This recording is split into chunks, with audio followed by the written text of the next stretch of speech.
ಅರ್ಥ ಆಯ್ತಾಯ್ತಾ? ಯಾವಾಗ ನೀನು ಓಡಿ ಹೋಗ್ತಿ ದೇವರ ಸನ್ನಿಧಾನವನ್ನು ಬಿಟ್ಟು, ಯಾವಾಗ ನೀನು ಪ್ರಾರ್ಥನೆ ಮಾಡಕ್ ಬರಲ್ಲ, ಯಾವಾಗ ನೀನು ದೇವರ ಅನ್ಯೋನ್ಯತೆಯಲ್ಲಿ ಕಮ್ಮಿ ಆಗ್ತದೋ, ಯಾವಾಗ ದೇವರ ಅನ್ಯೋನ್ಯತೆಯನ್ನು ನೀನು ಬಿಟ್ಬಿಡ್ತೀಯೋ, ಆವಾಗ ನೀನು ದೇವರ ಕುರಿತು ಭಯ ಬರ್ತದೆ ನಿನಗೆ. ಒಬ್ಬ ಮನುಷ್ಯನಿಗೆ ಯಾವಾಗ ದೇವರ ಜೊತೆ ಅನ್ಯೋನ್ಯತೆ ಇರಲ್ವೋ ಆ ವ್ಯಕ್ತಿ ಪಾಪ ಮಾಡ್ತಾನೆ. ಅರ್ಥ ಆಯ್ತಾಯ್ತಾ ನಾನು ಹೇಳಿದ್ದು? ಹಲ್ಲೆಲೂಯಾ. ಆದಾಮ ಅವ್ವ ದೇವ್ರ ಜೊತೆ ಅನ್ಯೋನ್ಯತೆಯಲ್ಲಿ ಇದ್ದಾಗ ಅವ್ರು ಬೆತ್ತಲೇ ಇದ್ರು, ಮೈ ಬೆತ್ತಲೆ ಆಗಿ ಇತ್ತು. ಅವಾಗ ನೋಡ್ಕೊಳ್ಳುವಾಗ ಅವ್ರಿಗೆ ನಾಚಿಕೆ ಆಗ್ಲಿಲ್ಲ. ದೇವ್ರು ತಂಗಾಳಿಯಲ್ಲಿ ಬರುವಾಗ ಓಡೋಗಿದ್ದೇನೆ ಸಫಲವನ್ನು ಕೇಳಿ ಮರದಿಂದ ಔಸ್ಕೊಳ್ಳಿಲ್ಲ ಅವರು. ಆದ್ರೆ ಯಾವಾಗ ಪಾಪ ಮಾಡಿದ್ರು, ಯಾವಾಗ ಅವನ ಅನ್ಯೋನ್ಯತೆಯಿಂದ ದೂರ ಆದ್ರು, ಆಗ ಅವರು ಬೆತ್ತಲೆ ಆಗಿದ್ದಾರೆ ಅನ್ನೋದು ಗೊತ್ತಾಯ್ತು. ಈಗ ದೇವರು ಬರ್ತಿದ್ದಾನೆ, ಅವನ ಮುಂದೆ ನಾನು ಹೆಂಗ್ ನಿಂತ್ಕೊಳ್ಳಿ ಅಂತ ಹೇಳ್ತೇನೆ, ಓಡಿ ಹೋಗಿದ್ದೇನೆ, ಮರದಿಂದ ಔಸ್ಕೊಳ್ತಿದ್ದಾರೆ. ಸೈತಾನನು ಯಾವಾಗ ಒಬ್ಬ ವ್ಯಕ್ತಿ ದೇವರಿಂದ ದೂರ ಆಗೋದನ್ನೇ ಕಾಯ್ತಾ ಇರ್ತಾನೆ. ದೇವರ ಸಂಬಂಧ ಯಾವಾಗ ಆದಾಮ ಅವಳಿಗೆ ದೂರ ಆಯ್ತು, ಈಗ ಅವ್ರು ಏನ್ ಮಾಡ್ತಿದ್ದಾರೆ, ಮರದಿಂದ ಔಸ್ಕೊಳ್ಳೋಕೆ ಓಡಿ ಹೋಗ್ತಿದ್ದಾರೆ. ಹಲ್ಲೆಲೂಯಾ. ಇವತ್ತು ಯಾಕೆ ನಾವು ಪ್ರಾರ್ಥನೆ ಮಾಡೋಕ್ಕೆ ಧೈರ್ಯವಾಗಿ ಬರ್ತಿಲ್ಲ? ಯಾಕೆ ದೇವರ ಆರಾಧನೆ ಮಾಡೋಕ್ಕೆ ಧೈರ್ಯವಾಗಿ ಬರ್ತಾ ಇಲ್ಲ? ಯಾಕೆ? ನಾವು ದೇವ್ರ ಜೊತೆ ಸಂಬಂಧ ಸರಿ ಇಲ್ಲ ಅಂದರೆ ನಮ್ಮೊಳಗಡೆ ಒಂದು ಭಯ ಬರ್ತದೆ, ಒಂದು ಭಯ ಬರ್ತದೆ ದೇವ್ರ ಕುರಿತು.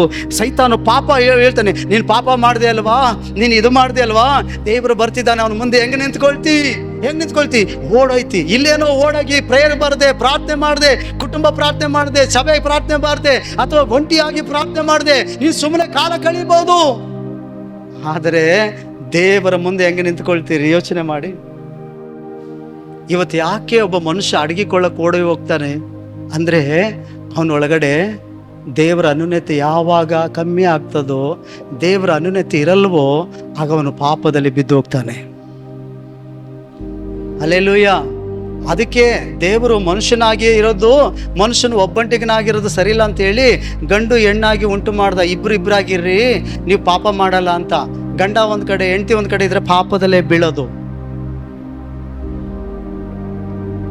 ಅರ್ಥ ಆಯ್ತಾ?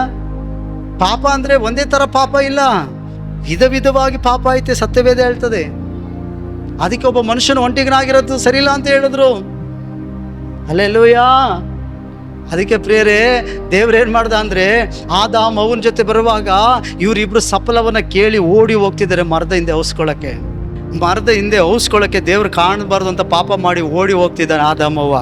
ಆದರೆ ದಾವೀದ ಹೇಳ್ತಾನೆ, ನಿನ್ನ ಕಣ್ಣಿಗೆ ಮರೆಯಾಗಿ ಎಲ್ಲಿಗೆ ಹೋಗ್ಲಪ್ಪ? ಆಕಾಶದಲ್ಲಿ ಹೋಗೋದಂದ್ರೆ ಅಲ್ಲಿ ನೀನು ಇರ್ತೀವಿ ಸಿಂಹಾಸನ, ಪಾತಾಳಕ್ಕೆ ಹೋಗೋದಾದ್ರೂ ಅಲ್ಲೂ ನೀನು ಇರ್ತೀವಿ, ಕೈ ಎಡಿಸ್ತದೆ. ಅರುಣದ ರೆಕ್ಕೆಗಳು ಕಟ್ಕೊಂಡು ಸಮುದ್ರದ ಕಡೆಗೆ ಹೋಗಿ ವಾಸ ಮಾಡೋಣ ಅಂದ್ರು ಅಲ್ಲೂ ನಿನ್ನ ಕೈ ನಾನು ನಡೆಸ್ತದೆ.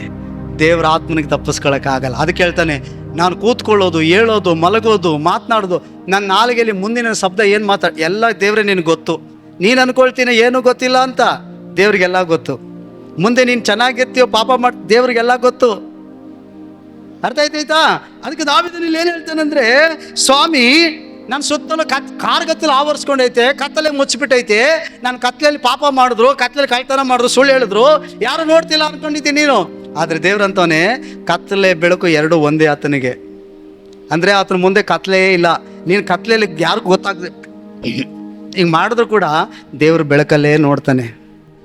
ನಿಮ್ಮ ಅಪ್ಪ ಅಮ್ಮನ ಕಾಣ್ದಂಗೆ ನೀನು ಪಾಪ ಮಾಡಿದ್ರು ದೇವ್ರು ಬೆಳಕಲ್ಲಿ ನೋಡ್ತಾನೆ. ನಿನ್ನ ಗಂಡನಿಗೆ ಹೆಂಡತಿ ಕಾಣ್ದಂಗೆ ಪಾಪ ಮಾಡಿದ್ರು ದೇವ್ರು ನೋಡ್ತಾನೆ. ಹಲ್ಲೆಲೂಯಾ. ನೀನು ಯಾರಿಗೂ ಕಾಣಬಾರ್ದಂತ ಏನು ಸುಳ್ಳು ಹೇಳಿ ಪಾಪ ಮಾಡಿದ್ರು ದೇವರ ಕಣ್ಣುಗಳು ನೇರವಾಗಿ ನೀನು ನೋಡ್ತದೆ. ಈ ಸಭೆಯಲ್ಲಿರುವಂಥ ಹೆಣ್ಮಕ್ಳು ಗಂಡು ಮಕ್ಳು ಕೂಗಿ ಹೇಳ್ತೀನಿ, ನೀನು ಯಾರಿಗೆ ಮುಚ್ಚಿಟ್ರು ದೇವರ ಮುಂದೆ ಮುಚ್ಚಿಡೋಕ್ಕಾಗಲ್ಲ. ನೀನು ದೇವರ ಕಣ್ಣ ಮುಂದೆ ಯಾವ ಪಾಪವು ರಹಸ್ಯವಾದದಲ್ಲ. ನೀನು ಒಂದಲ್ಲ ನಾಲ್ಕು ಮಾತಾಡಿ, ಒಂದು ಸುಳ್ಳಿಗೆ ನಾಲ್ಕು ಸುಳ್ಳು ಹೇಳಿ, ನೀನು ತಂದೆನೋ ತಾಯಿಯೋ ನಿನ್ನ ಗಂಡನೋ ಹೆಂಡ್ತಿಯನೋ ನಿಮ್ಮ ಎತ್ತವರನ್ನು ಬಾಯಿ ಮುಚ್ಚಿಸ್ಬೋದು, ಆದರೆ ದೇವರನ್ನಲ್ಲ. ಹಲ್ಲೆಲೂಯಾ. ನೀವು ಮಾಡುವಂಥ ಪ್ರತಿಯೊಂದು ಕಾರ್ಯಗಳು ದೇವರು ತನ್ನ ದೃಷ್ಟಿಯಲ್ಲೇ ಇಟ್ಟುಕೊಂಡು ನೋಡ್ತಾ ಇದ್ದಾನೆ.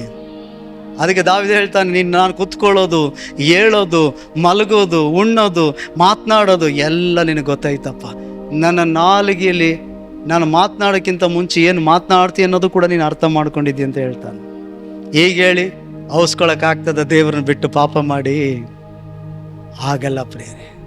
ದೇವ್ರು ಹೇಳ್ತಿದ್ದಾನೆ ಆದಾಮ ಅವಳಿಗೆ, ಎಲ್ಲಿರ್ತೀನಿ ನೀನು? ಯಾವಾಗ ದೇವರ ಅನ್ಯೋನ್ಯತೆ ನಮಗೆ ತಪ್ಪೋಗ್ತದೋ ಆಗ ದೇವರ ಮಾತು ನಮಗೆ ಸರಿಯಾಗಿ ಅರ್ಥ ಆಗಲ್ಲ. ದೇವರ ಮಾತು ನಾವು ತಪ್ಪಾಗಿ ಅರ್ಥ ಮಾಡ್ಕೊಳ್ತೀವಿ. ಈ ಆದಾಮ ಅವಳಿಗೆ ಅರ್ಥ ಆಗ್ತಿಲ್ಲ ದೇವರ ಮಾತು. ಅದಕ್ಕೆ ದೇವ್ರು ಕೇಳ್ತಿದ್ದಾನೆ, ಏ ಆದಾಮನೇ, ಅವಳೇ, ಎಲ್ಲಿರ್ತಿ?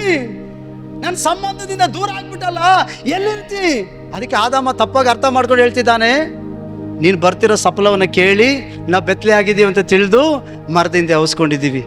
ಏನ್ ಹೇಳ್ತಿದ್ದಾನೆ? ಯಾವಾಗ ಒಬ್ಬ ಮನುಷ್ಯನಿಗೆ ದೇವರ ಅನ್ಯೋನ್ಯತೆಯಿಂದ ದೂರ ಆಗ್ತಾನೋ ಆಗ ದೇವರ ಮಾತು ಅವನಿಗೆ ತಪ್ಪಾಗಿ ಅರ್ಥವಾಗ್ತದೆ.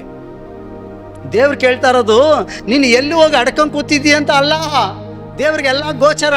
ಆದ್ರೆ ದೇವ್ರು ಕೇಳ್ತಾ ಇರೋದು ಏನ್ ಗೊತ್ತಾ, ಇಲ್ಲಿ ಮನುಷ್ಯನೇ ಮನುಷ್ಯನೇ ನನ್ನ ಅನ್ಯೋನ್ಯತೆಯಿಂದ ದೂರ ಆಗ್ಬಿಟ್ಟಲ್ಲ, ಈಗ ಯಾರ ಜೊತೆ ನೀನು ಅನ್ಯೋನ್ಯತೆಯಲ್ಲಿ ಇರಕ್ ಹೋಗ್ತಿದ್ದೀಯ ಅಂತ ಕೇಳ್ತಿದ್ದಾನೆ ದೇವ್ರು. ದೇವ್ರು ಹೇಳ್ತಿದ್ದಾನೆ, ನಾನು ಚರ್ಚಿಗೆ ಬಂದಾಗ ಮಾತ್ರ ನಿಮ್ಮನ್ನ ಮುಖಗಳು ನೋಡಲ್ಲ, ಅಲ್ಲೆಲ್ಲೂಯ್ಯ, ನೀವು ದೂರದಲ್ಲಿದ್ದಾಗಲೂ ನೋಡ್ತೀನಿ. ನಾನು ದೂರದಲ್ಲಿರೋರ್ಗು ದೇವ್ರೆ, ಹತ್ರದಲ್ಲಿದ್ದವ್ರಿಗೂ ದೇವ್ರೆ. ನನ್ನ ಕಣ್ಣಿಗೆ ದೇವ್ರು ಹೇಳ್ತಾನೆ, ಮರೆ ಮಾಡಿ ಏನು ಮಾಡೋಕ್ಕಾಗಲ್ಲ ನೀನು ಅಂತ ಹೇಳ್ತಾನೆ.